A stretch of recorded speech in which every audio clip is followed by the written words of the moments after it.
Hi everybody, this is Simon from Scarab Arms, and we're going to be shooting a series of videos over the next couple of weeks looking at the Scarab Arms TGR2, which is this platform here behind me on the rack.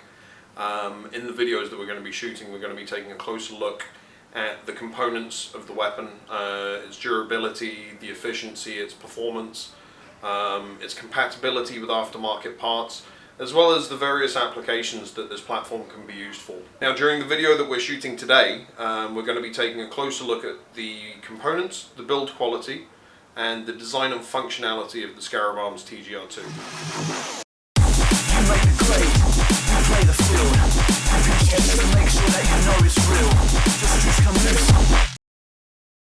We will break down the gun real quick and again show how easy it is to disassemble, break down the gun for maintenance or cleaning, and then we'll take a look or a closer look at the different components of this marker and look at how it's fabricated, the material it's made of, and how it basically functions or works.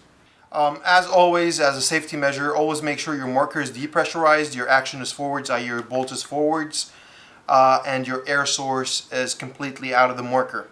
To disassemble the lower receiver, we will remove one pin, two pins, and those would be the longer pins, and off goes the lower receiver. So we're going to talk a little bit about the lower receiver of the Scarab Arms TGR2, what it's made of, how it's fabricated, why it's fabricated the way it is fabricated, and some of its functionality.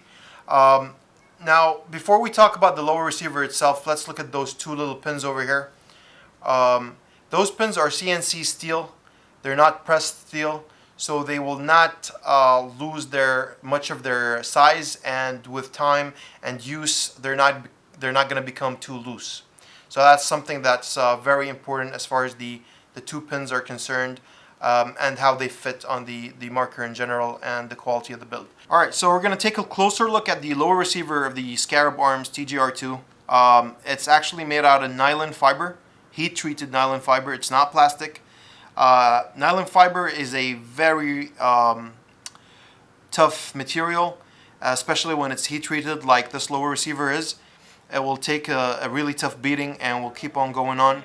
The dimensions and the tolerances of the lower receiver are extremely accurate as far as the magazines are concerned.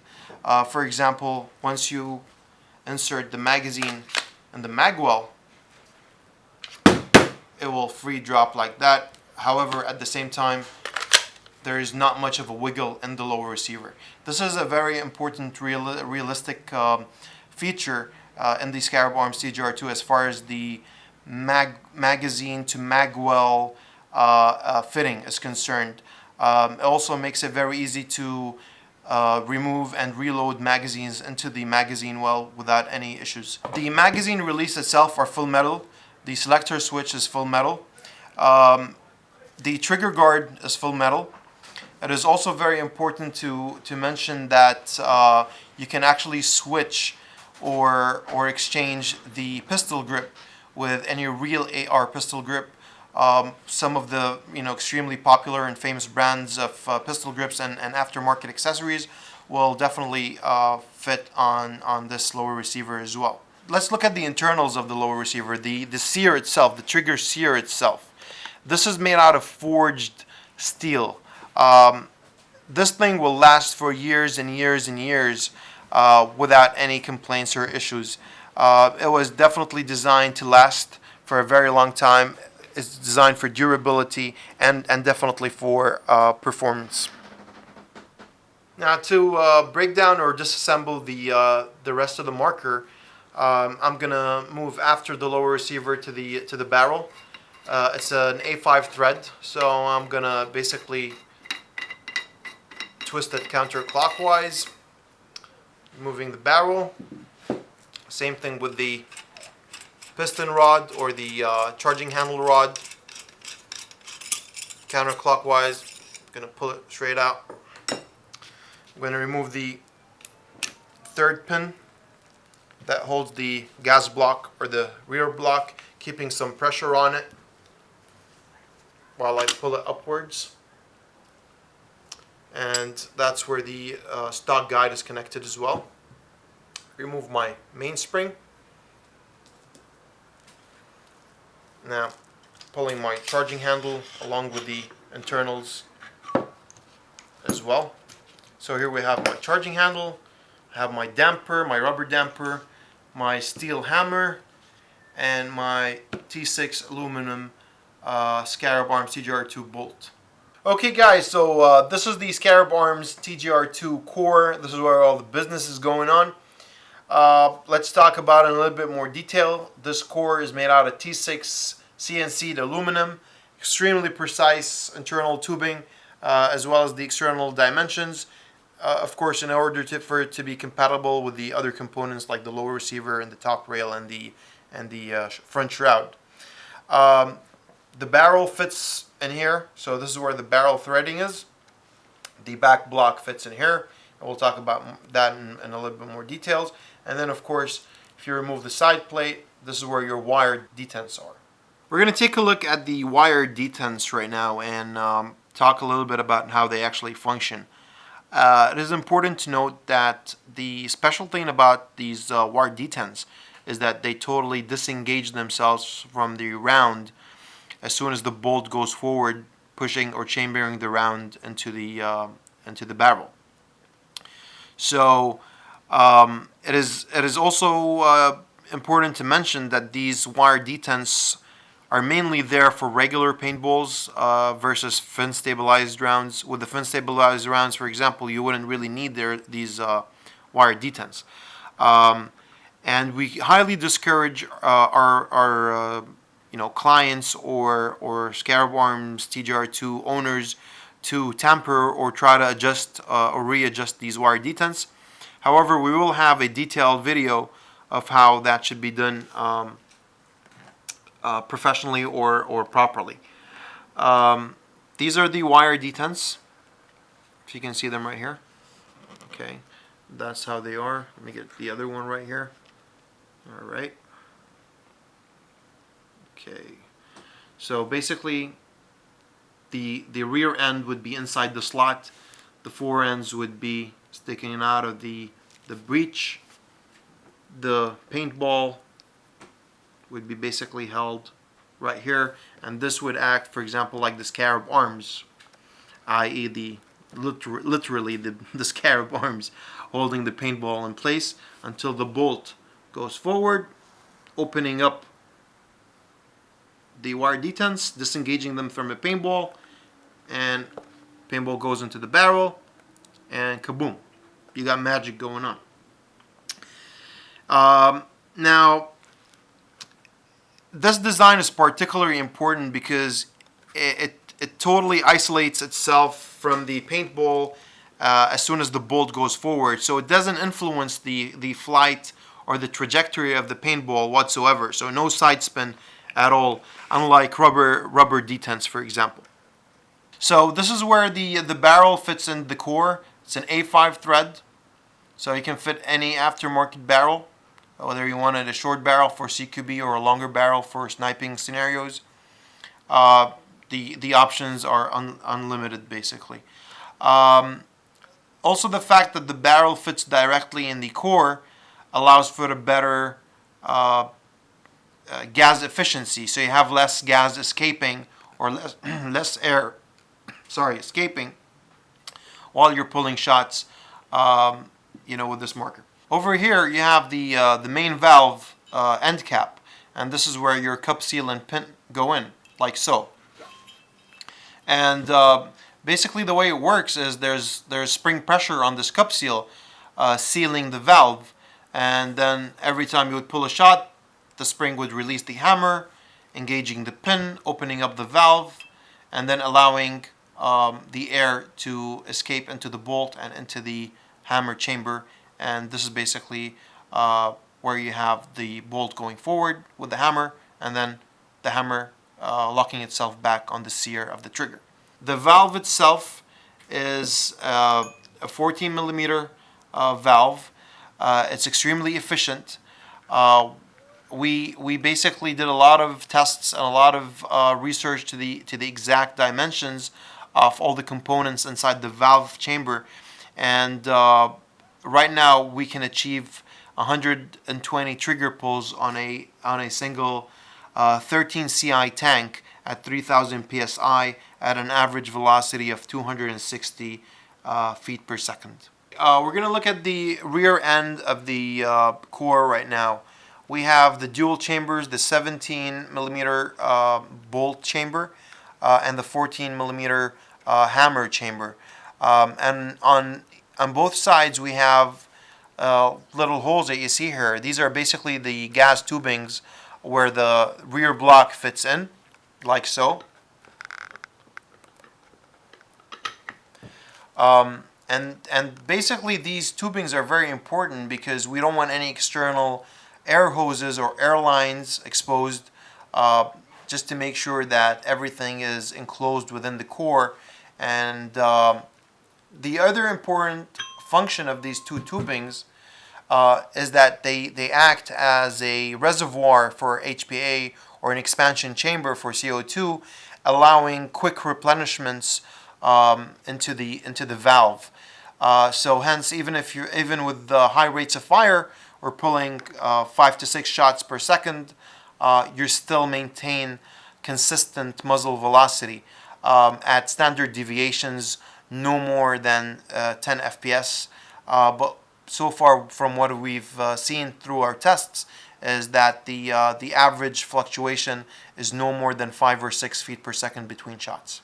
One other thing that we need to mention also is that there are two small air filters that are placed in both of these tubes that basically keep any metal residue or dirt from entering into your core and hence into your valve. These, are not vital for the functionality of the marker, but they always help keep any unwanted metal residues or dirt from entering your valve and causing any unwanted leaks. Alright, so we've got the Scarab Arms TGR2 Bolt system over here. It's T6 CNC'd aluminum. It's not your typical blowback bolt. It features an internal component, which is the venturi over here. This is responsible for all the accuracy and the consistency as far as the shots are concerned. What it basically does, it streamlines the airstream and vents it out of these 6 wedges you see in the front over here. And that helps a lot with the accuracy of the paintballs and the first strike rounds. So that's a very important component within the bolt system itself. You have 4 O-rings, and it is also important that you always check the integrity of these O-rings. They shouldn't go bad anytime soon, but it's always important to keep your bolt and your hammer clean. Don't over lube it. Just use a little bit of Teflon spray, not too much, just a little bit. Just rub it on your fingers, swipe it around the bolt. Make sure your chambers are clean, and you're good to go. I would do that every probably game or every scenario where I probably shoot, let's say 8 magazines, 12 magazines, whatever number of magazines you shoot. I'd take these parts apart, especially considering that it won't take much time to take out those parts and just give them a quick wipe and put them back in the core. That will definitely keep your marker working better for a longer period of time. Okay, we're looking at the Scarab Arms TGR2 hammer over here. It's made out of forged steel. Features a single O-ring in the forend of the hammer, and in the back end of the hammer you have a built-in spring guide. The hammer itself is 14 millimeters in diameter, and let's say, for example, you have problems with the marker cycling. I would recommend that you check the hammer O-ring for any damages first before you do anything else. Alright, so we're going to look at the Scarab Arms TGR2 spring kit. And as a lot of you know already, we have scrapped the project of building an externally adjustable back block through a plunger screw system. The reason why we did that is because although it's more convenient for the player to, try to adjust the velocity through a screw, the spectrum of change is very limited. One, two, it will definitely affect the consistency of the muzzle velocity. And as a priority, it has always been for the Scarab TGR2. As a priority has always been the accuracy of the marker, the consistency of the marker. As you all know, magazine-fed Milsim markers are limited paint. So you really need those shots to be as accurate as possible in light of the issues that we all have with paint, with paintballs, as far as the roundness of the ball is concerned, consistent weight, consistent size is concerned. So we're trying to create a more accurate platform by having these springs heat treated, pre-pressed, and polished, so that they're consistent over a long period of time without, or I should say, minimal change, with up to thousands and thousands of rounds before you really have to replace that spring with a newer spring. We have 5 different settings for the TGR2 springs. The lowest one being 210 for regular paintball rounds and 235 for first strike. And then 230 feet per second for regular rounds and 255 feet per second for first strikes. And then 250 feet per second for regular rounds and 275 for first strikes. And then that would be followed by a 260, 285, and then a 280, 305. Of course, all these numbers are plus minus 10 feet per second, depending on altitude, temperature, etc. All right, so we're going to take a look at the Scarab Arms TGR2 back block here. This is where the gas tank goes in, and then the gas goes out of these two air nozzles. They have these two little O-rings on each of them, and basically those two nozzles go into those two tubes that we looked at a little bit ago, with the two air filters. The back block itself features 2 sling points, 1 sling point on either side. This part over here is where the spring is set, okay, and this is basically the end cap of the bolt chamber. And then of course you have the 2 pinholes over here, the push pinholes, to secure the gas block or the back block to the core itself, and of course the lower receiver. On the other side of the back block, that's where the air tank or the CO2 tank goes in, and then of course the gas is chambered straight into the nozzles, as you can see.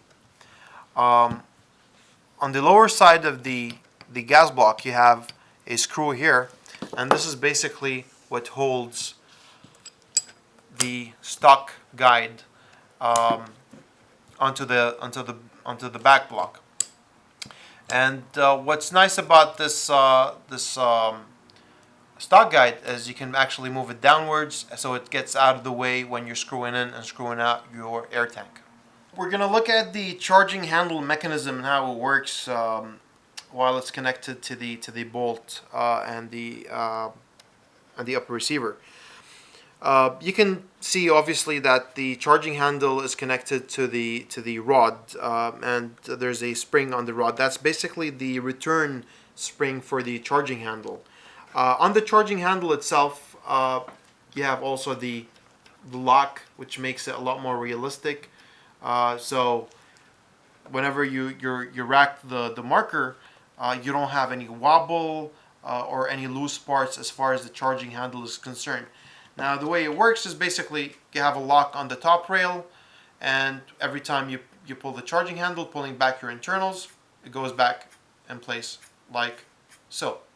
Another feature of the fore end of the marker is the RAS system, or the rail integrated system. It is extremely durable, no wobble whatsoever. It's extremely stiff. You can mount any kind of accessories, aftermarket accessories, grips, sights, whether optics, flashlights, whatever, you name it. It's extremely, like I said, extremely durable, zero wobble. Now, a lot of clients have asked us whether you can change the handguard or the rail system. Currently, it is something that isn't completely within your entitlement or your option. There are various ways that you can do that. Maybe we can look at a video where we can modify certain handguards to fit on the marker. However, the marker, or the rail system I should say, is designed specifically proprietary to this particular marker, and hence it integrates the rod with the charging handle with the top Picatinny rail of the upper receiver, all together making it an extremely durable system. I wouldn't recommend people just doing their own thing with their markers. Please, do whatever pleases you. However, as far as durability is concerned, we believe this is the best furniture for this particular marker, especially with the way it's designed and built and fabricated for great durability. All right. Another thing about the Tgr2 is that you need to make sure that your HPA tank, if you're running HPA, to have an output pressure of at least, I'd say 750 psi. Ideally, it should be about 800 psi. And like I said earlier in the video, you should expect at least 120 trigger pulls out of a 3000 psi 13 CI tank. And the Scarab Tgr2 is pretty efficient. I mean, it will dig deep into your tank till about 450 psi before you'll need to refill your tank. A good tool to have, whether it's available at your local field or if you would like to invest in it, is a gauge similar to this one that basically reads out your output pressure, or if you would like to add like a regulator to the back block of your marker, where it basically shows you your input pressure. You make the grade, you play the field, you get to make sure that